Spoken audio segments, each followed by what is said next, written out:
mentioned in your speech earlier that there were some companies or some people who tried to influence government business through giving really large donations. Can you tell us who these people were? How big were these donations? Thank you. I'm sorry, I cannot name the company, but we were offered 100 million donation to the fund, and we feel that this company actually has some problems that they are trying to influence the government.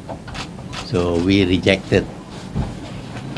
A lot of people donated, but only small amounts are accepted. So was this only one donation, or were there many like this? Only one incident. Just want to check with you. You also mentioned that you're going to punish many people from the previous government for corruption. Currently, there's only 4. There should be more. So, well, there are lots of people involved, but we have to concentrate on a few first, because we are short-handed. We cannot deal with so many people who were corrupt in those days.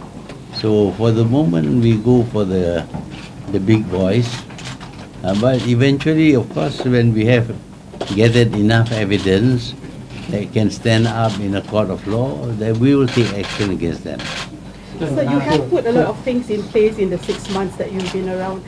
Do you think that the results against corruption is immediate, or do you foresee like it to be more effective in the long run? One thing that you have to admit is that today there is no report even in the press about corruption, whereas during the previous regime, almost every day people report about corruption, talk about corruption, put in the blog about corruption. But now I don't see anybody accusing the present government of corruption. Mr. Prime Minister, you did mention that the whole government machinery is at all levels having weaknesses. How long does it take to clean up the government? It's been 6 months now. We are in the process of reshaping the government. Actually, practically creating a new government, and of course we need officers with experience. Unfortunately, some of the officers with experience were found to be corrupt, and one of them has already been charged, as you know, for corruption, but there are many more. As soon as we get evidence, we'll take action against them.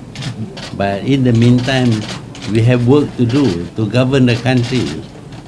We cannot just focus on corruption.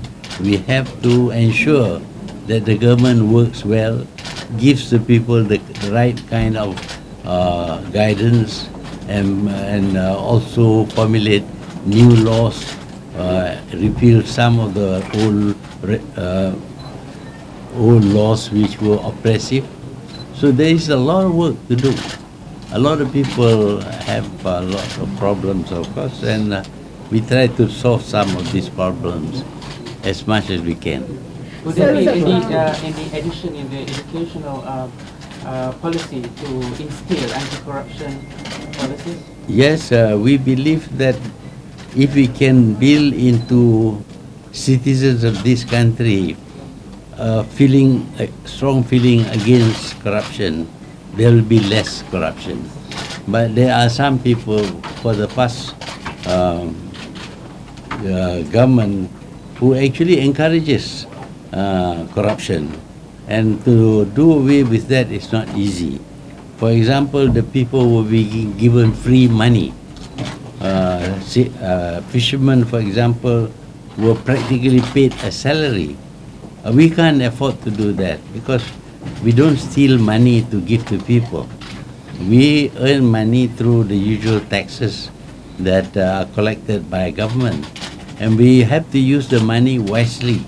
We don't have money to give to people, so we have to cut down. Unfortunately, the previous government's policy has affected the people in the sense that they have become dependent on the government, dependent on free money being given, not working to earn an income for themselves.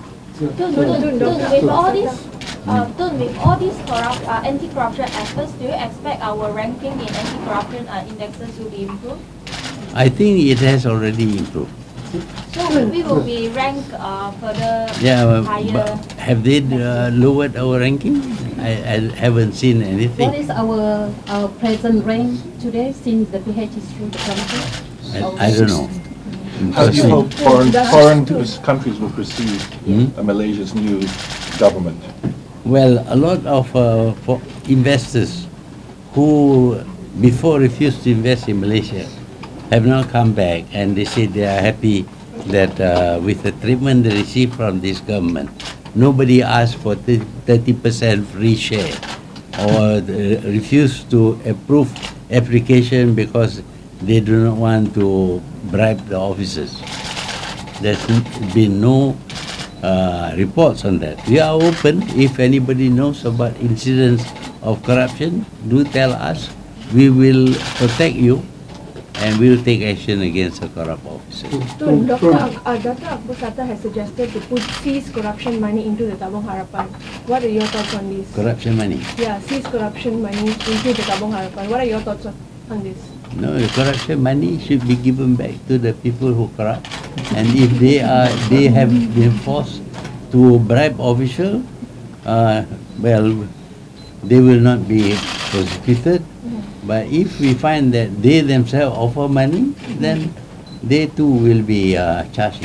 Sir, there were allegations that you are trying to dictate terms to bring in UMNO members into Bersatu. There are also concerns that there might be some element of corruption to bring them over. Well, if you have found some cases of corruption, you are welcome to report and we'll take action. But so far, we have not asked for money. Indeed, we have stipulated that the condition for joining UMNO is for them to leave. Condition for them to join Bersatu is for them to leave UMNO, become independent for a period of time, and then apply to become a member of our party. It's not going to be easy. For example, Datuk Mustafa was an independent, became an independent for some time before his application was approved. Were there any discussions that under the table deal for them to avoid any punishment for corruption? No. We have made no deals with criminals. Since multiple cases were still going on, and he's still saying that the present government is taking revenge on the especially Tun. So what do you think of that? Yeah, of course he will say that. What else can he say? But I mean, the whole world knows it. Malaysia became known as a kleptocracy under him, and it is published all over the world. The Wall Street Journal, Sarawak Report. If he is free from corruption, then he could take action against those people. But he couldn't. He threatened them, but he couldn't take action. And now he is being charged based on reports, not just by the foreign press, but the agencies here actually trace the money, where it goes to. When you move a lot of money, there must be record. You can move $1 billion and there is no record. Then we don't know who owns it. But when money moves between banks, there will be a record. When you take money from the banks, there will be a record. When you fill in your checks and pay, there is a record on there is a paper trail for people who try to steal money through corruption. But he's still saying in his Facebook that that money is from Arab Saudi. Najib always saying that. He can say what he likes. If you want to believe, you're welcome to believe. But what will happen is, there must be evidence enough for him to be charged. Otherwise, they wouldn't charge him. And the thing is, whether a court of law would say that, oh, this money is from outside, from Arab Saudi. And when the people ask, how can you say that? Or they have evidence. What evidence? The Arabs have now come out and said, They didn't give any money. So you mentioned that the government machinery had become so corrupt under the past administration, and now you're having to effectively build an entire new machinery. And this whole process is slowing down the government in terms of actually administrating. I mean, would you consider an amnesty policy at a particular line to say that we still need civil servants? If not, they're going to get rid of how many civil servants before we have a new government? Well, we did retain some of the civil servants for a time because we have work to do and they have to carry out the work, the instructions given to them. But as soon as possible, we remove them. So do you know the progress of the other anti-corruption agencies in other countries, Switzerland, Hong Kong, Singapore, UK, France? What is the current situation of this? Well, we know Singapore has taken action, even closing banks in Singapore and accusing, actually collecting the money and giving it back to Malaysia. Switzerland has made quite clear that they have retained money that was to be laundered in Switzerland. America, of course, the Justice Department has made public announcement over and over again without having to repeat, without having to mention that Najib was a principal person who was involved in corruption. Although they call him Malaysia's official number one, everybody knows it is Najib. And if you read the book, billion-dollar whale, it states there quite plainly that Najib, I mean, if he's wrong, why don't he take action against them? Sir, with the big boys have already been taken to court, are you going to shift your focus to rebuilding the economy?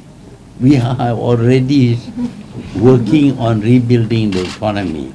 For example, we have to reduce the borrowings that was made, 55 billion ringgit to build the East Coast Railway, another 60 billion for high-speed rail. All these things we have either dropped or postponed because we don't have the money. So now we are saving money. A lot of things that are wasteful have been cancelled. At the same time, of course, we have traced some money, we have got back some money. What about for the people that is directly involved then, that is affecting the public, the layman? The layman can lodge a protest, can lodge a report with the police, and the police will investigate, and if they find enough evidence, they will charge. You mentioned that the previous government have educated the people into getting freebies. Is this something that you are also looking at to change the mentality of freebies? Well, we are trying to change the mentality of this free, government-dependent attitude. But of course, it's not easy. They have been receiving money, and now we have to stop it. And we stop it, suddenly they get into trouble. So we have to slowly eliminate this form of bribing the people. So Okay, last question and last question. Last question. Yeah, okay. The Malaysia-Singapore Leaders Retreat has been postponed. Is this something that we should be concerned about? The Singapore-Malaysia Leaders Retreat, we've heard that it's been postponed. Does this signify some sort of problem? No, I don't think so. This is the first time I hear about it. There's a report today in the New Straits Times about this. I didn't read the news. Okay, thank you. What kind of taxes are you going to introduce? About the budget? Well, you will hear about it on when the parliament. Okay, thank you very much.